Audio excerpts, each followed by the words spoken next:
첫 번째 강의는 브루클린 성 안셀모 성당 주임 신부님이신 황필구 요한 카페스트라노 신부님께서 해주시겠습니다. 신부님께서는 십자가 위에 계시는 주님이라는 주제로 말씀해 주시겠습니다. 우리 신부님을 뜨거운 환영의 박수로 모시겠습니다. 오소서 성령님? 아멘이에요? 오소서 성령님 하면 뭐라고 대답해야 돼요? 새로나게 하소서. 새로나게 하소서. 오랜만에 모이셔가지고 잠깐 깜빡깜빡 하실 수 있어요. 이해합니다. 오소서 성령님? 한 번 더. 오소서 성령님? 네, 안녕하세요. 저는 황필구 신부입니다. 아까 소개를 정확하게 해주셨는데 어제까지 베이사이드 성당에서 사목하다가 오늘부로 브루클린 베이리치라는 곳에 성 안셀모 성당, 세인트 앤섬 영어로는 이렇게 발음하죠. 성 안셀모 성당의 주임으로 부임하게 됐어요. 어제 이사하고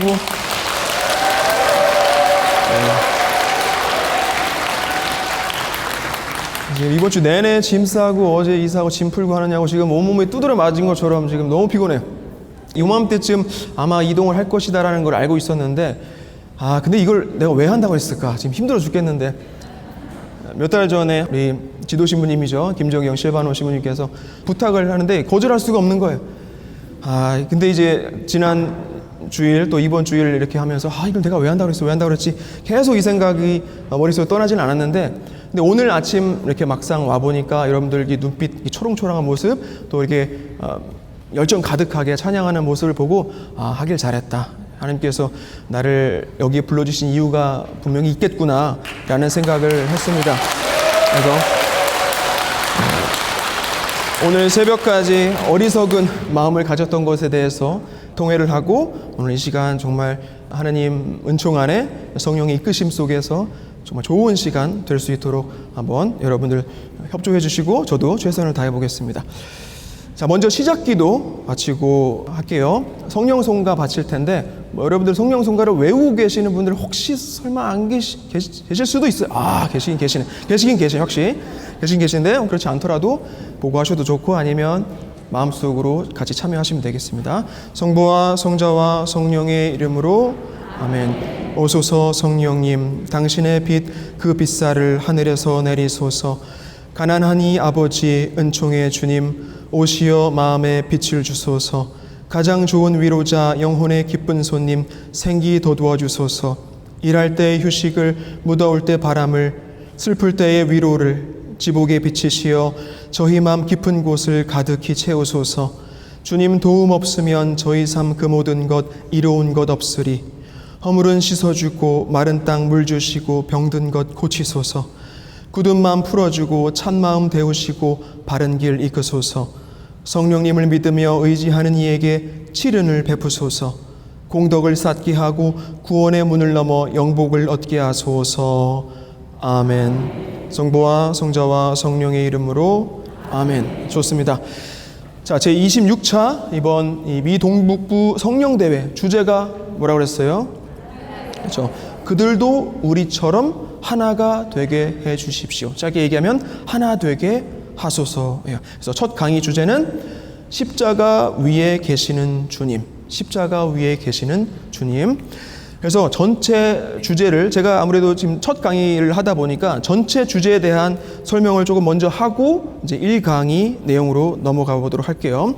전체 주제는 예수님께서 이 복음서에 요한복음서에 순환 전에 잡혀 들어가시기 그 직전이에요. 직전 제자들과 함께 이렇게 시간을 보내실 때 그때 바치신 그 기도의 일부예요.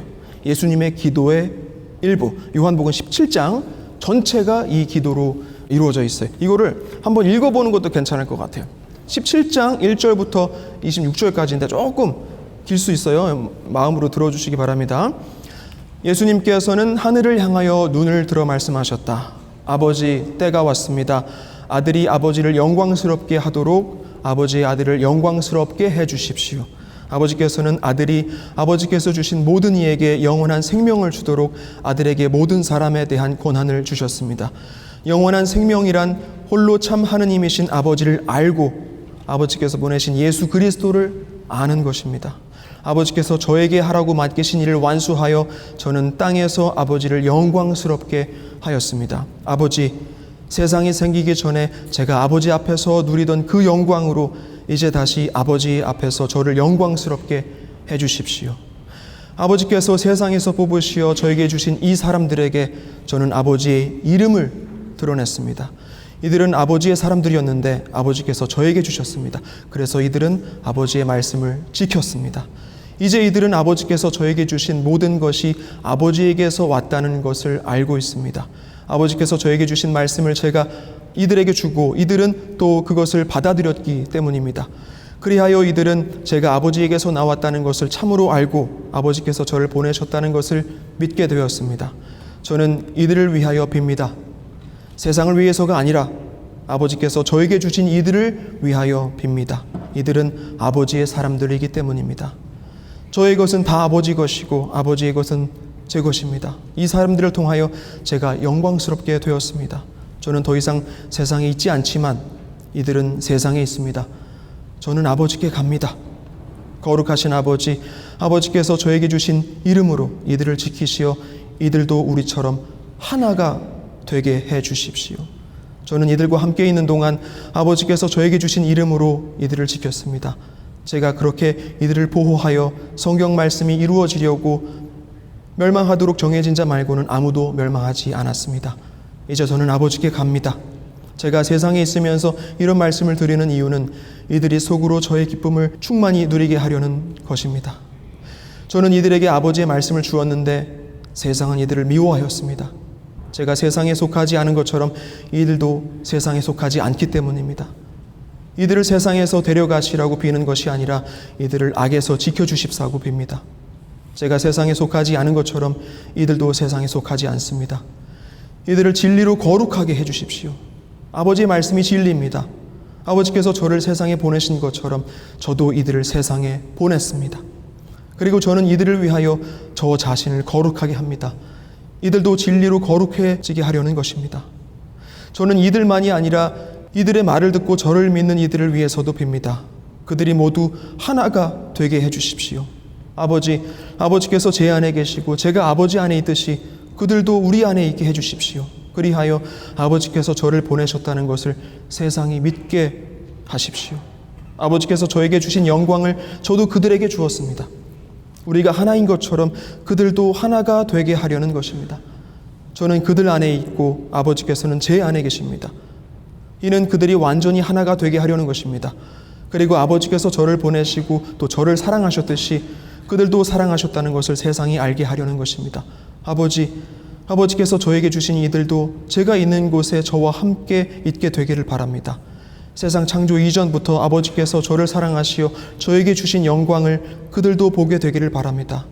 의로우신 아버지, 세상은 아버지를 알지 못하였지만 저는 아버지를 알고 있습니다. 그들도 아버지께서 저를 보내셨다는 것을 알게 되었습니다. 저는 그들에게 아버지의 이름을 알려주었고 앞으로도 알려주겠습니다. 아버지께서 저를 사랑하신 그 사랑이 그들 안에 있고 저도 그들 안에 있게 하려는 것입니다. 자, 여기까지 어떻습니까? 예수님께서 바치신 기도에 절절하지 않아요?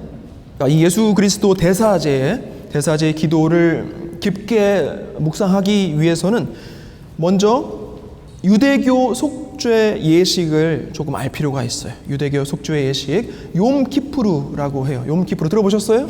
욤키푸르 달력 보니까 다음 주 수요일이 욤키푸르라고 나와 있더라고요. 자, 무슨 축제입니까? 욤키푸르가 뭐예요? 혹시 기억하세요? 네, 속죄. 그 모세가 조금 이렇게 어디 가 있는 동안, 하나님 만나러 가 있는 동안 이스라엘 백성들이 그걸 못 참고 곳에 금송아지 우상을 만들어서 하나님을 욕되게 했단 말이에요. 돌아와서 혼나죠. 그 잘못했던 그 큰 엄청난 죄에 대한 속죄를 계속해서 상기하는 그런 속죄 예식이에요. 욤키푸르가 이 레위기에 나와요. 레위기에서는 욤하키부림이라고 나옵니다. 23장인데 속죄 제물로 숫염소 2마리 바치고 번제물로 숫양 1마리와 황소 1마리를 바친다고 나와요. 누가 바칩니까? 이거를 대사제가 바치는 거예요. 대사제가 이스라엘 백성을 대신해서 대사제가 바칩니다. 무엇을 위해서 바치느냐? 첫 번째, 자기 자신을 위해서. 대사제에 자기 자신을 위해서 바치는 거예요. 먼저. 그러니까 제사장부터가 합당한 모습이어야 될 거 아니에요. 두 번째, 자신의 집안을 위해서 기도하는 거예요. 이스라엘 지파 중에서 사제직을 계속 이어가는 그 집안이 따로 있단 말이에요. 이 집안이 이어져야 되니까 그 사제직이 계승되어야 하니까 자기 집안을 위해서 기도를 해요. 세 번째, 마지막으로 이스라엘 공동체 전체를 위해서 기도를 올려요. 결국 가장 중요한 기도 지향이겠죠. 이 예식이 한 해 동안의 그 전례력에서 가장 절정을 이루게 돼요. 자, 이 유대교 속죄 예식이 예수 그리스도 대사제의 기도로 이어지게 됩니다. 그렇게 계승이 된 거예요. 그래서 우리가 방금 들은 복음 말씀의 예수님 기도를 보면 첫 번째는 당신 자신을 위해서 기도하셨어요. 두 번째는 이들을 위해서라고 했을 때 이 사도들을 두고 하신 말씀이에요. 두 번째는 사도들을 위해서 기도하셨어요. 세 번째는 사도들뿐만 아니라 당신 말씀을 믿게 된 모든 이를 위해서, 결국 뭐예요? 교회를 위해서 기도하신 거예요. 믿는 이들의 모두의 구원을 위해서. 짧게 말하면 당신 자신과 당신 사람들이 거룩해지도록 기도를 올리셨다. 기도 주제가 이렇게 세 가지. 근데 이게 좀 풀어서 보면 메시지는 네 가지가 될 수 있어요. 그래서 하나씩 한번 이렇게 간단하게 살펴보도록 할게요. 첫 번째, 영원한 생명이에요. 첫 번째 메시지는 영원한 생명. 영원한 생명 하면 뭐가 떠오릅니까? 죽어야 될 것 같아요. 그죠? 죽어야지 영원한 생명을 누릴 수 있을 것 같은 그런 마음이 드는데 꼭 그렇지 않아요. 영원한 생명, 여기서 말하는 영원한 생명은 그 생명 그 자체를 말하는 거예요. 그러니까 지금 우리가 살고 있는 이 현세에서도 영원한 생명을 살 수 있다. 얼마든지. 영원한 생명을 우리가 지금 살게 되면 당연히 물리적인 죽음도 두려워하지 않게 되는 거예요. 그렇죠? 여러분 생각해 보세요. 죽음이 두렵지 않다? 평화롭게 살 수 있는 거예요. 행복하게, 기쁘게 살 수 있는 거예요. 굉장히 중요하죠. 자, 살아있다라는 거예요. 살아있다. 그리고 예전에 어떤 영화 있었는데 유행어, 저 영화는 정확히 내용은 기억이 안 나는데 유행어만 생각이 나요. 살아있네. 기억하세요? 제가 부산 출신은 아니라서 정확한 뉘앙스는 좀 표현이 부족할 수 있는데 살아있네 한단 말이에요. 이 무슨 뜻이에요? 죽지 않아 있으니까 살아있다고 하는 거예요. 뭔가 이렇게 생동감이 있으니까 살아있네 하는 거예요. 우리가 팬데믹 이제 거의 이제 끝나간다고 볼 수 있을 텐데 한참 정말 이게 절정이었을 때를 생각해 보세요. 그때 우리가 살아 있었습니까? 살아 있었어요? 살아 있네라고 말할 수 있었을까요? 그때 미사 참여도 못 하고 이 공동체 생활도 못 하고 친구들도 못 만나고 가족도 못 만나고 두려움에 떨면서 있었단 말이에요. 살아 있지 않았어요. 존재한다라는 사실을 넘어서서 진정한 생명의 의미를 발견한다라는 거예요. 영원한 생명이라고 하는 것이. 자, 그럼 어떻게 이 영원한 생명에 이를 수가 있는가? 우리가 들었던 이 예수님의 기도 속에서 찾을 수 있어요. 짧게 말하면 인식. 어려운 말이죠. 인식. 뭔 소리냐? 이 17장 3절에 보면 당신을, 그러니까 유일하시며 참되신 하느님을 알고 당신께서 보내신 예수 그리스도를 알아보는 것이다. 인식하는 것. 그러니까 어떻게 영원한 생명을 얻을 수 있냐? 하느님을 인식하는 것부터 출발한다라는 거예요. 그렇다면 어디서, 언제 주님을 알아볼 수 있는가? 어디서 우리가 하느님을 만날 수 있어요? 어디서? 그렇죠. 말씀. 제일 쉽게 성경책 펴보면 돼요. 하느님 말씀이니까 그 안에서 하느님이 현존하시고 우리는 말씀을 통해서 하나님을 만날 수 있어요. 또 어디가 있을까요? 네? 미사. 그렇죠. 성체성. 아니, 좀 아시네. 굉장히 중요하죠. 성체성사를 통해서 우리가 하나님을 인식할 수 있고 만날 수 있고 일치를 이룰 수 있어요. 그리고 또 어디서 있을까요? 기도도 있고. 그렇죠. 또 그렇죠. 그리고 우리가 삶을 돌아보고서도 우리가 그 하나님을 인식할 수 있어요. 그래서 하나님을 만난다는 게 회상적이다라고 말할 수 있어요. 하나님을 만난다는 건 회상적이다. 무슨 말이에요? 우리가 돌아봤을 때 지금 그 순간, 당장 그 순간에 내가 하나님을 만나고 있다라는 걸 모를 수 있어요. 그럴 수 있죠. 근데 지나고 나서 우리 묵상을 통해서 지나고 나 보니까 내가 그때 하나님을 만나고 있었구나. 어떤 우리 이웃을 통해서 아니면은 어떤 경험을 통해서 우리 찬양 속에서 내 하나님을 만나고 있었구나. 그게 그 예수님의 뻗으신 그 손길이었구나. 그 성모님의 도우심이었구나. 성령의 이끄심이었구나. 돌아봤을 때 깨닫게 되는 경우들이 있다고요. 그래서 지금 당장 이 순간에 너무 집착할 필요는 없어요. 물론 이제 순간순간을 즐기는 건 굉장히 중요하지만 너무 거기에 집착할 필요. 지금 내가 너무 힘들다고 해서 그게 다가 아니에요. 전체를 봐야 돼. 항상 우리가 구원의 역사도 전체를 봐야 돼요. 전체를 처음부터 예전에 그 구약부터 신약부터 이스라엘 역사 속에서 우리 지금까지 2000년 교회 역사 안에 어떻게 하느님이 우리 안에 현존을 하셨는가. 그 역사 공부가 그래 중요한 거예요. 여러분들 제 유튜브 구독하고 계세요? 대답 소리가 좀 시원치 않은데 모르셨을 수 있어요. 자, 황필구 신부 사목 채널 치면 나옵니다. 여러분 유튜브 좋아하시잖아요. 그래서 좋은 것도 많고 뭐 조금 그런 것도 있는데 제 이름 워낙 이제 독특하니까 치면 바로 나옵니다. 여러분들 구독과 좋아요 아시죠? 해가지고 뭐 많은 거 바라지 않아요. 여러분 일주일에 한 번씩 제가 지난주부터 바빠가지고 이제 조금 쉰다고 공지는 했는데 정말 몇 시간을 걸쳐서 공부해가지고 준비해서 촬영해서 이렇게 하는 거예요. 처음 이 지구가 먼지 덩어리일 때부터 시작해서 어떻게 여러분 성경 공부는 열심히 하시잖아요. 근데 성경이 어떻게 쓰여졌는지는 왜 공부를 안 하시냐고. 우리 교회 전통도 성경 말씀만큼 동등하게 중요해요. 구원의 역사가 어떻게 지금 이루어지어 가고 있는가, 나는 거기에 어디에 있는가, 하나님이 역사 공부를 통해서 만날 수 있다. 그래서 여러분들 가톨릭 교회사 구독과 좋아요 다시 한번. 자, 그리고 여러분들 여기 이렇게 와 계시고 참 뜻깊은 시간 보내고 계시지만 우리 젊은이들은 어떡할까요? 젊은이들 우리 아이들 조금 성장하면 성당 어렸을 때는 뭐 억지로 이렇게 끌려 나오지만 안 된단 말이에요. 우리 젊은이들의 그 신앙 상태가 지금 너무 위기를 겪고 있어요. 그래서 이렇게 하느님을 만나게 하는 체험을 아이들한테도 경험할 수 있도록 해줘야 돼요.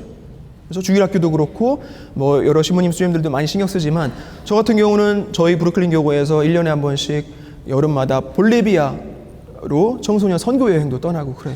아이들이 그 처음으로 가난이라는 것도 경험하고 나눌 수 있는 그 행복, 그 소중한 체험, 하나님 만나는 체험을 적어도 한 번이라도 할 수 있다면 잊혀지지 않는 거거든요. 언제든지 다시 돌아올 수 있는 그런 계기들을 계속해서 만들어줘야 돼. 그래서 그런 것도 할 수 있고 또 내년에는 세계 청년 대회도 있어요. 교회가 아무것도 안 하는 게 아니에요. 교황님께서 전 세계 청년들을 부르시는 축제의 자리란 말이에요. 제가 또 팀을 구성해서 가고 있는데 제가 지금 뭐 자세하게 얘기할 건 없고 가톨릭 방송 그 홍보가 나가 있어요. 내년 세계 청년 대회 리스본에서 열리는데 파티마 성지도 갈 거고 산티아고 순례길도 걸을 거고 본대회 참가해서 교황님도 만나고 주교님들 좋은 말씀도 듣고 이런 소중한 기회가 있어요. 지금 몇 자리 안 남았는데 혹시 여기 계신 분들 중에서 자녀들이나 좀 활동하고 있는 청년들 중에서 정말 이 특별한 시간에 특별한 은총을 또 하느님 만나는 그런 경험을 할 만한 좀 좋은 친구들 있다 하면은 서둘러서 지금 몇 자리 안 남았으니까 신청해 주시면 되겠습니다. 갑자기 여기서 통보를 하고 있네. 그리고 또 이렇게 이 성령 대회라는 이런 자리에서도 우리가 하느님을 인식할 수 있는 거예요. 그렇죠? 여러분들 여기서 질문. 그러면 여러분들은 영원한 생명을 원합니까? 네? 여러분 영원한 생명을 갖고 싶어요? 네. 구체적으로 그러면 어떻게 영원한 생명을 얻을 수 있는가? 역시 이 예수님 기도에 의하면 관계를 통해서 얻을 수 있다고 그랬어요. 관계. 자, 여기서 내가 안다, 누군가를 안다라는 개념이 중요해요. 내가 누군가를 안다는 건 관계 안에 있다라는 뜻이 되는 거예요. 우리가 그래서 계속 공부하는 이유가 뭐예요? 하느님을 알기 위해서, 하느님과 관계를 맺기 위해서 공부를 하는 거예요. 그냥 뜬구름 잡는 식의 하느님의 형상은 진짜 실제 하느님이 아닐 수 있는 거예요. 그래서 하느님에 대해서 많이 알아요. 내가 누군가를 사랑하면 더 알고 싶어지는 게 당연한 거 아닙니까? 자연스러운 거예요. 내가 하느님을 사랑하면 더 하느님에 대해서 알고 싶어요. 알게 되는 만큼 더 사랑할 수밖에 없어요. 하느님이라는 존재는. 그래서 내가 안다라는 건 누군가와 관계를 맺고 있다. 다시 말하면 자기 자신으로부터, 그러니까 혼자서는 영원한 생명을 얻을 수 없다는 거예요.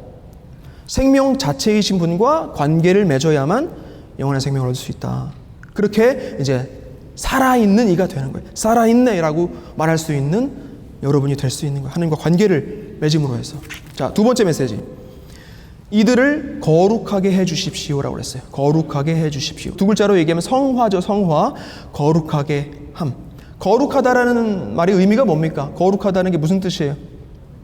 거룩한 게 뭐예요? 네? 수준이 굉장히 어디서 공부하셨어요? 혹 제 유튜브 보신 거 아니에요? 정확하게 말씀하셨어요.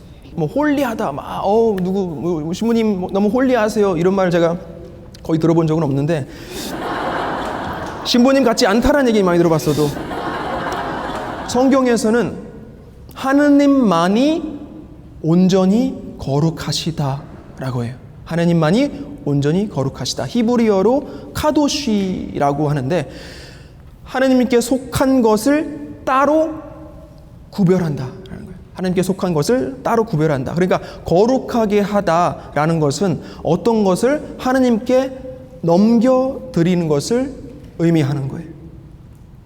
재물 봉헌일 수도 있고, 그렇죠? 축성, 우리 자신을 봉헌함일 수도 있어요. 사제직. 저만 사제직을 수행하는 게 아니에요. 여러분들 다 사제직을 수행하고 있어요. 전 서품 받은 사제직, 여러분들은 보편 사제직. 미사를 통해서 서품 받은 사제직과 보편 사제직이 전부. 이 뭐가 낮고 뭐가 높고가 아니에요. 역할이 다를 뿐이죠. 여러분도 다 스스로 나 사제라고 생각하고 있어요. 우리를 하나님께 봉헌하는 사제들이다라는 게 교회 가르침이에요.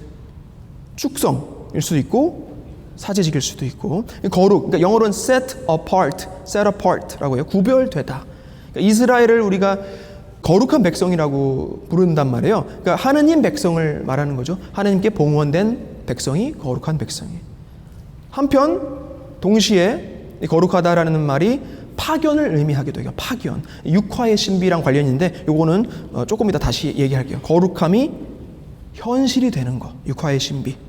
그래서 저 자신을 거룩하게 합니다 라는 예수님의 기도는 희생 제물이 되겠다는 뜻이에요. 거룩하게 해주십시오.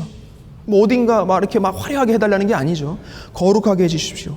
희생 제물이 되게 해주십시오. 그러는 거예요. 여러분들 그래서 나 거룩한 사람이 되겠다라고 하는 건 제물이 되겠다는 뜻이에요. 희생하겠다는 뜻이라고.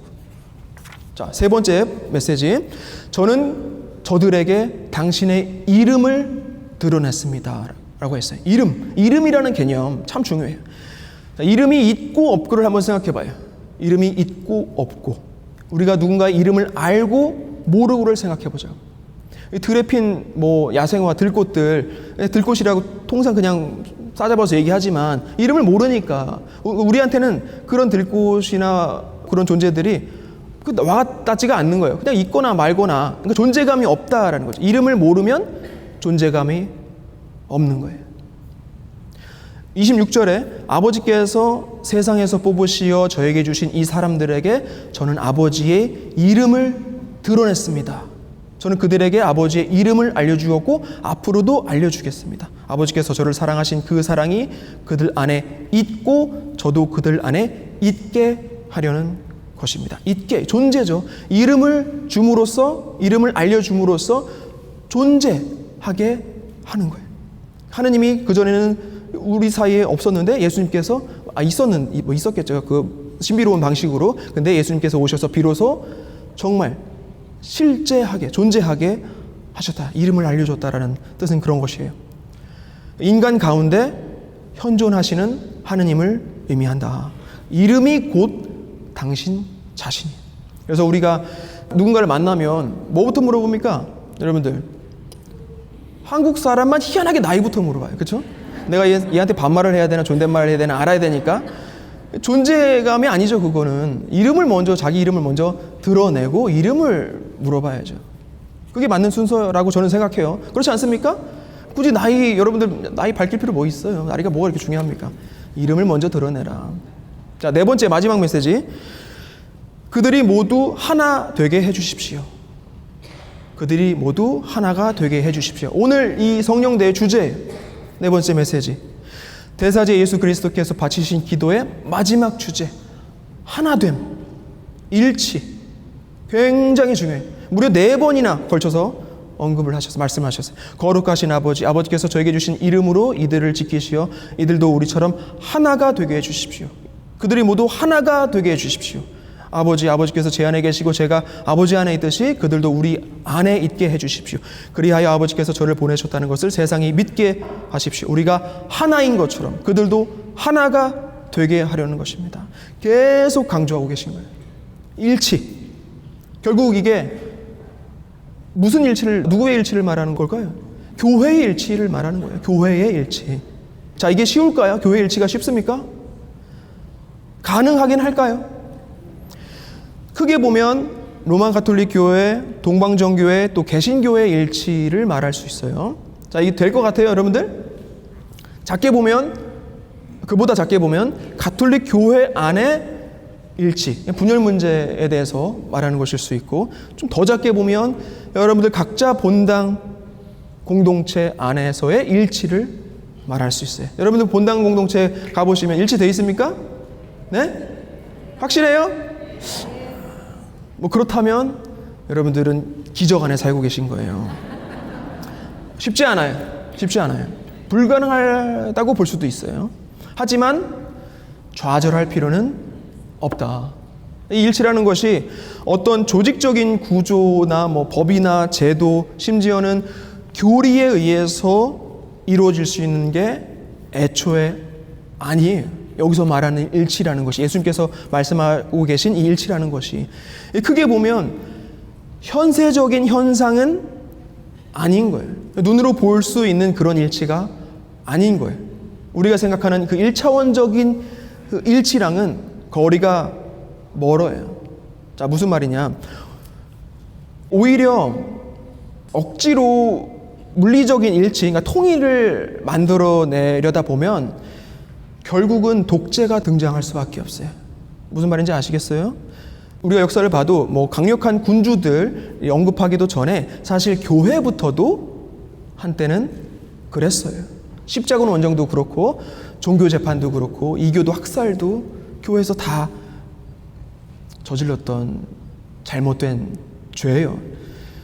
우리가 개인 간의 관계에서도 독재하려는 경향이 나오죠? 내가 이렇게 생각하는데 너도 이걸 따라야지, 내 생각대로 해야지, 이렇게 강요한단 말이에요. 이게 독재예요, 독재. 독재가 다른 게 아니라고요.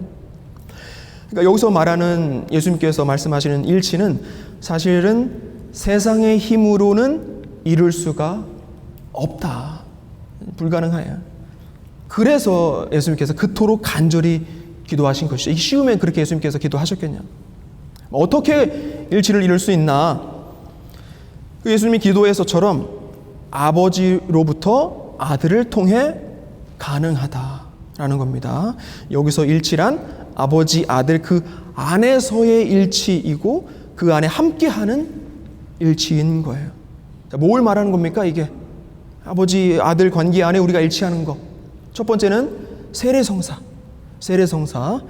또 성체성사, 당연히 그렇죠. 우리 하나의 믿음, 우리 하나의 믿음을 갖고 있잖아요.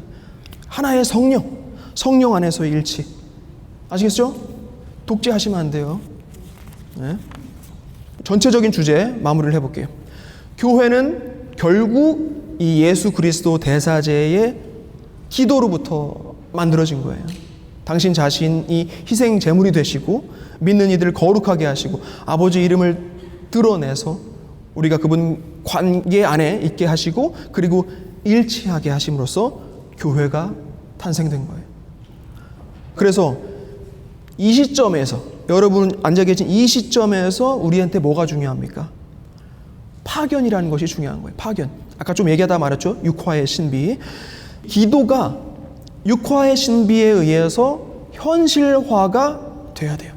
그냥 말로만 하는 기도에 그치지 않고 현실화가 돼야 된다. 기도가 이루어져야 된다. 어떻게 해야 될까요? 첫 번째, 지금 정리하는 거예요. 영원한 생명을 살아야 한다. 살아있네. 예? 사셔야 돼요. 무슨 뜻입니까? 이게 능동적인 신앙생활. 두 번째, 우리 스스로가 거룩해져야 돼. 하느님께 속한 사람이 돼야 된다고. 희생을 실천해요. 세 번째, 하느님의 이름을 불러야 돼. 하느님 존재를 인식한다. 네 번째, 일치해야 한다. 일치. 억지로 뭉치는 게 아니라, 독재하는 게 아니라 성사의 은총으로. 아시겠죠? 자, 자, 여러분들 평소에 기도 열심히 하시잖아요. 기도 내용이 뭐예요? 여러분들 기도 내용하고 뭐 지금 제가 굳이 물어보진 않을게요. 예수님 기도 내용하고 지금 어때요? 여러분들 평소에 바치는 기도하고 지금 예수님께서 바치신 기도하고 비슷해요? 조금 차원이 달라요? 자, 예수님은 이런 기도를 하셨다. 그런데 요한복음 요 단락 바로 다음 장으로 넘어가서 보면 기도를 마치시고 유다가 배반하죠. 잡히셔요. 그리고 신문당하시고 결국 사형 선고를 받으시죠. 그리고 죽음을 당하시게 돼요. 자, 이제 1강이 전체 주제에서 1강이 주제로 넘어온 거예요. 즉 십자가 위에 달리시게 된다. 십자가 위에 달리시게 됐어요. 실컷 멋들어지게 절절하게 기도 올리시더니 결국은 십자가를 지게 된 것이죠. 무슨 의미예요, 이게?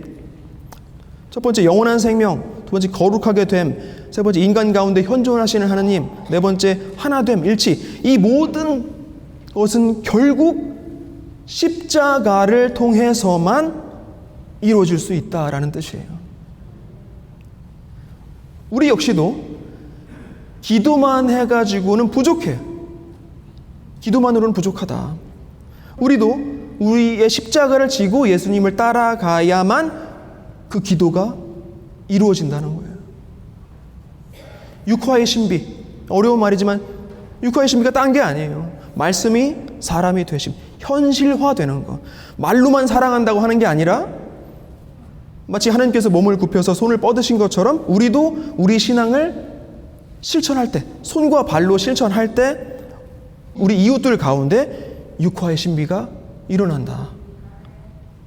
하나님의 사랑, 하나님의 존재가 아들을 통해서 드러났듯이 우리 가톨릭 신자들을 통해서 하나님의 현존은 이 세상에 매일매일 풍요롭게 드러나는 겁니다.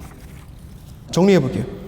오늘 주제 하나 되게 하소서를 가지고 4번의 강의가 있어요. 오늘 제가 지금 첫 번째 강의 십자가 위의 주님, 그 다음에 두 번째 나를 부르시는 주님, 세 번째 성체 안의 주님, 그리고 내 안에 살아계시는 주님. 첫 번째 십자가 위의 주님, 예수님의 희생이죠. 두 번째 나를 부르시는 주님, 부르심, 성소의 성소, 사제를 세우심.